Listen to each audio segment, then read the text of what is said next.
आप अगर शहर में जमीन खरीदने के लिए जा रहे हैं तो आपको ये बात पता होना चाहिए कि एक कट्ठा में कितना डिसमिल जमीन होता है। तो आज के इस वीडियो में हम आपको बताएंगे कि एक कट्ठा जमीन कितना डिसमिल होता है और जाकर के किस तरह से एक कट्ठा जमीन को हम लोग निकालेंगे, क्योंकि आजकल जो भी शहर में जमीन खरीदने के लिए जाते हैं तो वहां पे सुनने के लिए मिलता है कि एक कट्ठा जमीन हम खरीद रहे हैं, 1.5 कट्ठा जमीन खरीद रहे हैं या फिर 2 कट्ठा जमीन खरीद रहे हैं। इस तरह से कट्ठा का हिसाब वहां पे चलता है। तो आपको पता होना चाहिए कि एक कट्ठा में कितना डिसमिल जमीन आता है या फिर कितना स्क्वायर फीट जमीन आता है। तो इस संबंध में विस्तृत रूप से इस वीडियो में हम आप लोगों को जानकारी प्रोवाइड करेंगे। और आप लोगों से एक छोटी सी रिक्वेस्ट है कि यदि आप इस यूट्यूब चैनल पर पहली बार वीडियो देख रहे हैं तो सबसे पहले आप इस यूट्यूब चैनल को सब्सक्राइब करके बेल के आइकन को दबा करके नोटिफिकेशन को ऑन करके अपने दोस्तों में ज्यादा से ज्यादा शेयर करें। तो चलिए बिना देरी किए हुए हम आपको बिल्कुल बारीकी के साथ स्टेप बाय स्टेप समझाने की कोशिश करते हैं।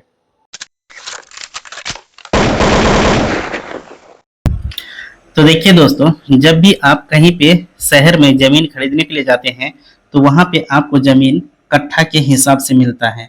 तो कट्ठा कितना स्क्वायर फीट का एक कट्ठा होता है और एक कट्ठा में कितना डिसमिल जमीन होता है, ये आपको इस वीडियो में हम बिल्कुल निकालने के लिए बारीकी के साथ सिखाने वाले हैं।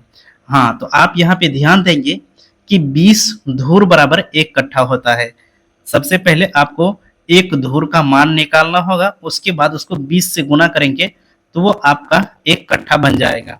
साथ ही साथ आप यहाँ ये जानेंगे कि जिस क्षेत्र में आप जमीन खरीदने के लिए चाह रहे हैं उस क्षेत्र में आपको सबसे पहले पता करना होगा वहां पे लग्गी क्या चल रहा है, यानी कि लग्गी का पैमाना क्या है।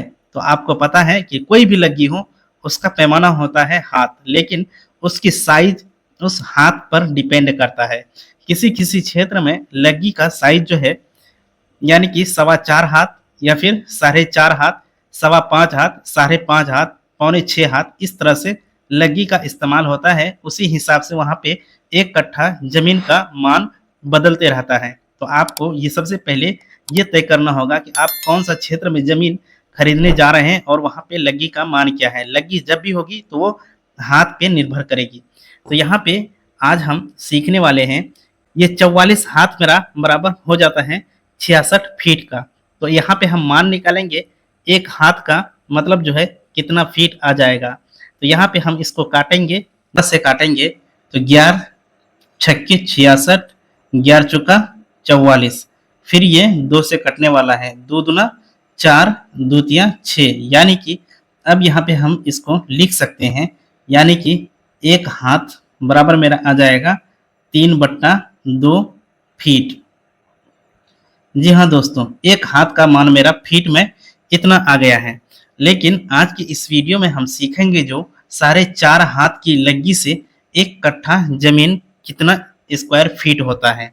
तो देखिए यहाँ तक हम समझ चुके हैं, इसमें किसी भी तरह की कोई समस्या नहीं है। लेकिन अब समस्या यहाँ पे आ जाती है कि 20 धूर बराबर एक कट्ठा होता है।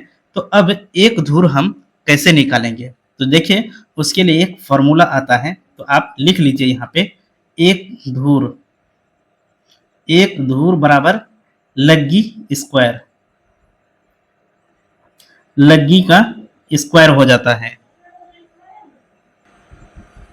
अब देखिए ये एक धूर का मान निकालेंगे हम कैसे, तो यहाँ पे एक धूर वाला फॉर्मूला हम आप लोगों के सामने लिख चुके हैं। इसी फॉर्मूला के आधार पर हमको आगे का काम करना है।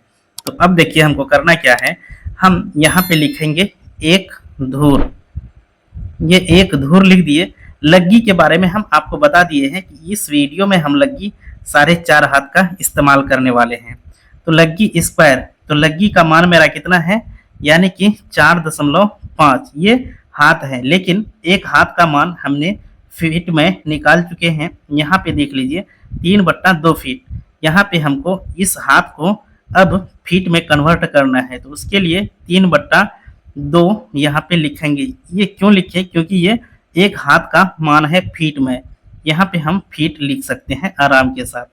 अब इसको हम पूरा होल स्क्वायर चढ़ा देंगे। ये ऐसा किए कि हमको एक धूर का मान निकालना था। जैसे ही इतना किए तो उसके बाद इसका हमको क्या करना होगा, रिजल्ट आगे बढ़ाना है। तो देखिए दोस्तों, जब आप 4.5 को 3 से गुना करेंगे तो ये आपका आ जाएगा 13.5, लेकिन ये बट्टा वाला है तो बट्टा में ही इसको रखेंगे, फिर इसका हम होल स्क्वायर कर देंगे। तो अब देखिए 13.5 को 13.5 से गुना करना है। आप अगर मैथ पढ़े हैं तो आपको ये नियम पता होना चाहिए। तो चलिए हम पहले इसको गुना कर लेते हैं।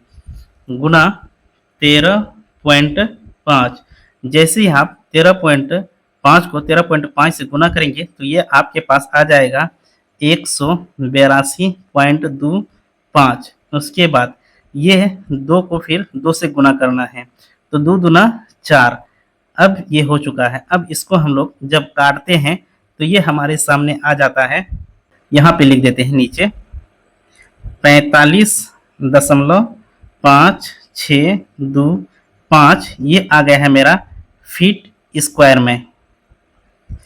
अब आप यहाँ पे ध्यान से देखिए, एक धुर का मान इतना फीट स्क्वायर हमारे सामने आ गया है, जहाँ की हम लग्गी का प्रयोग किए हैं, 4.5 हाथ वाली लग्गी।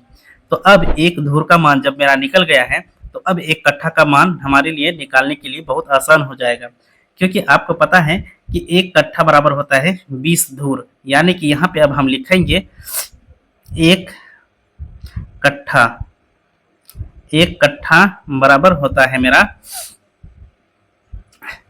20 धुर। तो इतना तो आप जानते हैं, क्योंकि हम इसको यहाँ से उठा करके यहाँ पे रखे हैं। तो अब हम क्या करेंगे, देखिए आप, ये 20 है तो 20 हम लिखेंगे ही, क्योंकि एक कट्ठा का मान 20 धुर है।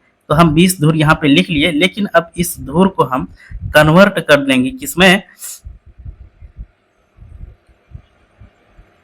फीट स्क्वायर में। तो एक धुर का मान फीट स्क्वायर में कितना है, तो 45.5625। जी हाँ दोस्तों, यानी कि अब एक धुर का मान हम लिख लिए फीट स्क्वायर में। अब 20 धुर को गुना कर देंगे तो हमारे पास आ जाता है 911.25 फीट स्क्वायर। अब आप समझ गए होंगे, 4.5 हाथ की लग्गी से जब हम एक कट्ठा का मान निकाले तो वो 911.25 स्क्वायर फीट हमारे सामने आ चुका है। यानी कि अगर हम 911.25 स्क्वायर फीट जमीन लेते हैं तो वो मेरा एक कट्ठा हो जाएगा। चलिए अब थोड़ा सा इसमें हम आप लोगों को और भी बता देते हैं कि अब इतना जो आ गया ये मेरा फीट स्क्वायर में आ गया। हम जानना चाहेंगे कि एक कट्ठा में कितना डिसमिल जमीन हुआ। तो आप क्या करेंगे, यहाँ पे लिखेंगे 911.25, इसमें भाग कर देंगे 435.6। जी हाँ दोस्तों, ऐसा क्यों किए, ऐसा इसलिए किए क्योंकि ये एक डिसमिल का मान है 435.6। जब भी हम 911.25 में 435.6 से भाग देंगे तो हमारे सामने जो रिजल्ट आएगा वो डिसमिल में कन्वर्ट होकर के आएगा। जब आप इसको भाग देंगे तो ये आपके सामने आ जाएगा 2.091। और भी डिजिट आता है तो हमको यानी कि दशमलव के बाद 3 अंक ही लेना होता है। तो ये मेरा डिसमिल हो गया। अब देखिए, कहने का मतलब कि अब जब भी हम ज़मीन खरीदने के लिए जाएंगे, हम वहाँ पे अगर एक कट्ठा ज़मीन खरीदते हैं तो इसका मतलब कि अब हम एक कट्ठा ज़मीन जो खरीदे 4.5 हाथ की लग्गी वहाँ की पैमाइश है, यानी कि वहाँ का पैमाना 4.5 हाथ वाली लग्गी है, तो हम 2.091 यानी कि अब 2 डिसमिल जमीन हम वहाँ पे खरीद चुके हैं। 2 डिसमिल यानी कि एक कड़ी में 9 पॉइंट जमीन कम रहा, इतना आपका डिसमिल हो गया। आज की इस वीडियो में हम सीखे कि अगर आप बाजार में कहीं पे ज़मीन खरीदने के लिए अगर जा रहे हैं तो आप अगर एक कट्ठा ज़मीन खरीदते हैं तो उसमें कितना स्क्वायर फीट ज़मीन आता है, और आप उसको कन्वर्ट भी कर लेंगे कि कितना डिसमिल में वो होता है। तो हम उम्मीद करेंगे ये वीडियो आप लोगों की जानकारी के लिए बेहद ही महत्वपूर्ण है। तो आगे की वीडियो में हम आप लोगों को मीटर में बताएंगे, जहाँ पे हम 5.5 हाथ की लग्गी से 1 कट्ठा का मान निकालने के लिए बारीकी के साथ सिखाएंगे। तो चलिए आज का वीडियो हम यहीं पर समाप्त करेंगे। मिलते हैं एक नया वीडियो में एक नई जानकारी के साथ। तब तक के लिए जय हिंद।